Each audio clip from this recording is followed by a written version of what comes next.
The United States will be the guardians of the Strait of Hormuz, but to ensure we get ships through, you're going to have to help pay 20% to ensure safe passage, because that's a huge outlay for the U.S. military. Iran fires back going, see, charging tolls to go through the strait. You're right, but we're going to charge a lot less than 20%. Well, let's make heads or tails of all of this. Joining us right now from the Heritage Foundation, retired U.S. Navy Captain Brent Sadler, our guest here on News Radio WRVA. Good morning, sir. Hey, good morning. Thanks for having me on. Absolutely. So I kind of gave a brief synopsis of where we were in the last 24 hours. What are you reading in all of this? Yeah, I mean, the first thing, just to kind of address, because I get this question a lot since the last 24 hours, on is it a toll or not to toll? The United States has always been, back to the founding fathers, all about freedom of navigation and open commerce. I mean, it's kind of like one of our founding principles were, and then trying to actually in the Constitution. So it's important to kind of parse what the president's saying and kind of give a little context. What the Iranians are doing is a toll. They're pay us or we'll attack you. It's compelled.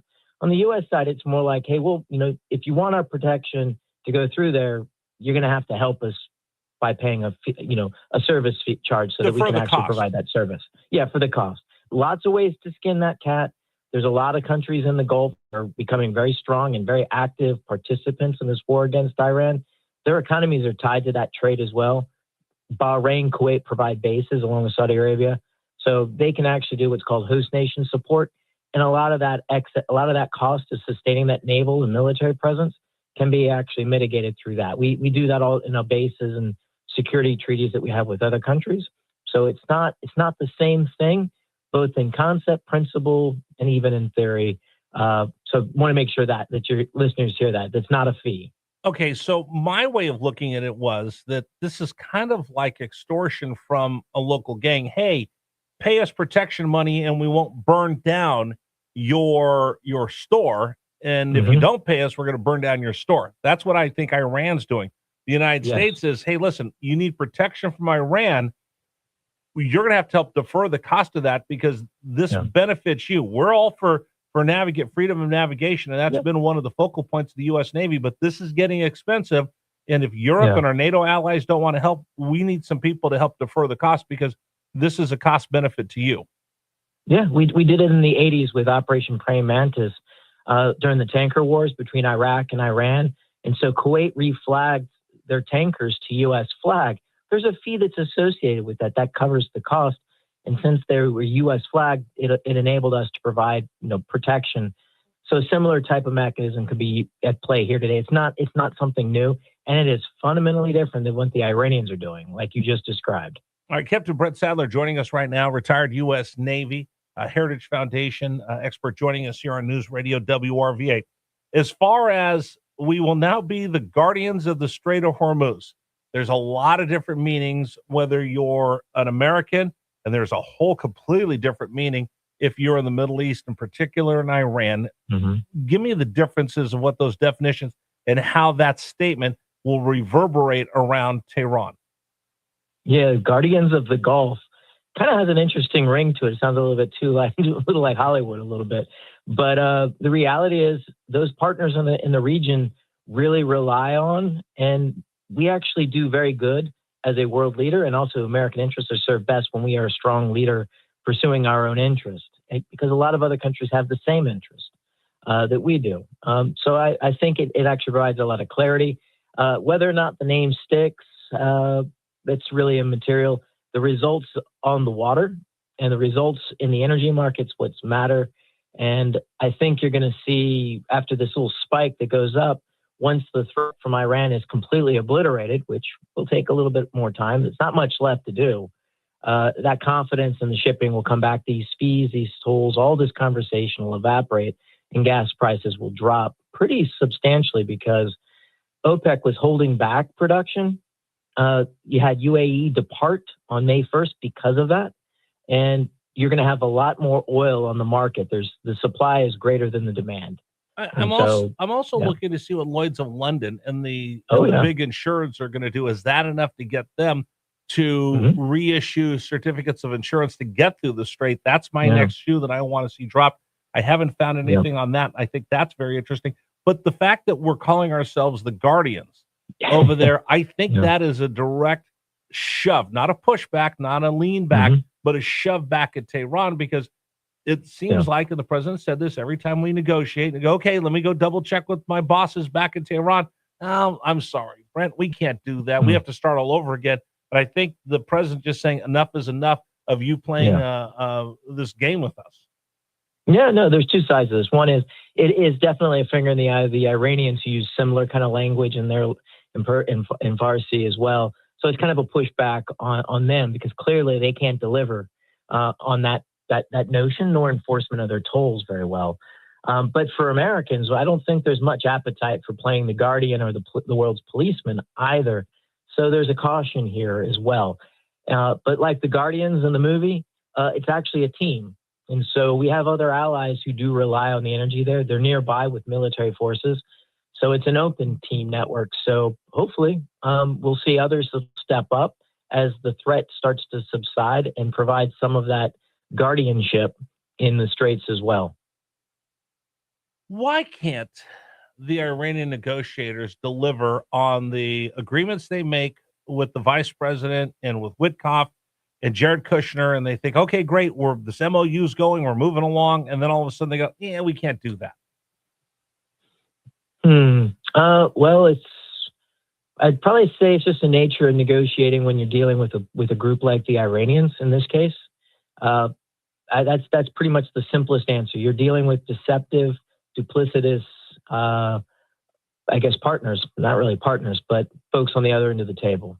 I'm not sure did that get to your question? No, it did, because there's the whole thing, and I've seen this written, and I haven't really talked about it a lot, but there are those cultural differences between the Iranians and the Shias and negotiating with people of a different faith. I don't want to go down that rabbit hole, because then you just open up a bunch of stuff that I think is a distraction, but they're duplicitous, and in that culture, that's okay. In our culture, we look, hey, listen, are you going to be an honest broker or not? And if you're not an honest broker, I'm just going to break away with you. In their culture, they can be duplicitous with us, and there's no moral high ground they lose. No. I mean, you need to know your adversary as well as knowing yourself to be victorious or to succeed in warfare as well as in negotiations, and understanding who you're dealing with and what their game plan is and what their interests are, the power dynamic. Those are all necessary things for when you go into negotiations. And then to be very shrewd and very aggressive and very persistent in advancing American interest. I mean, that we should not be bashful about that. We should not feel any sense of entitlement in pursuing American interests, because that is what our negotiators and our elected leaders are there for, advancing and making, America more strong and more profitable and more secure. What does your gut tell you? What do you maybe let me ask this? This is probably a better question. What's your crystal ball say as far as the United States just saying, okay, listen, a lot of people are saying, end this, just finish the job. When it comes to Iran, we can't just stand there and dither. I had somebody the other day tell me, Norman Schwarzkopf knew this. That's why he absolutely got it done as quick as he could before the politicians started dithering back in the States. Are we to the point where the president say, listen, enough is enough. We're just going to finish this thing? I think he reached that point over the weekend, last week. So what we're seeing now is the military operations to remove the last bit of leverage the IRGC and Tehran had. That's their threat to shipping, because that's really the only leverage they have to actually push back in negotiations. That's going to be removed, and you're going to notice a change in their tone, a change in their negotiating tactics once that reality sets in. 1 minute. And the attacks must continue as the threat could resurface. And so that shouldn't be a precondition, stopping or pausing military operations against the Iranians while we also negotiate. There is no binary reset in there where you're either negotiating or you're in combat. You can do both. And that, in fact, is the normal state of world events and of actually trying to end a war or conflict. So I think that's where we're at. Okay, let me just elaborate on that, if you wouldn't mind elaborating on it, because we're thinking of World War II. When you have Japan coming on to the Missouri and signing with MacArthur and Nimitz, we're thinking of uh, Admiral Donitz signing over complete capitulation by Nazi Germany.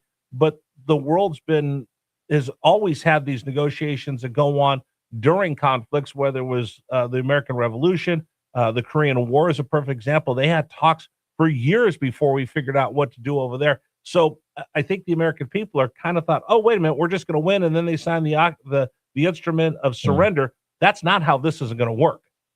No. There's a couple of things going on here. One, we can make a deal with whoever's in Tehran to get near-term agreements. This was the MOU, the ceasefire, because it served our purposes, I guess, at the time. Unfortunately, it served the Iranians' purposes as well, probably a little much too so, as we know now. But the other part of this is until the nature of that regime in Tehran changes, we're always going to have a threat from them. So the other opportunity, the big strategic opportunity, is for the Iranian people to be able to take back their country and actually have government there that's one that we can feel that's not going to threaten American lives or interests, certainly not their neighbors, to include Israel. That's still kind of the long-term goal. And that might require a change of tactic, might require or inform what kind of deal that we cut with the Iranians as we take away their last little bit of leverage over shipping. Again, the more that you cut off that authoritative regime over there, that allows the people to get underneath their thumb, and we'll see what happens. But I don't think I don't think we're close to that right now. And again, the number one thing, Strait of Hormuz.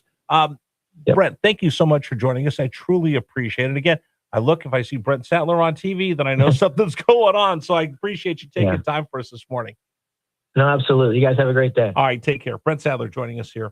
Captain Brent Sadler, retired U.S. Navy from the Heritage Foundation. And that's the big thing.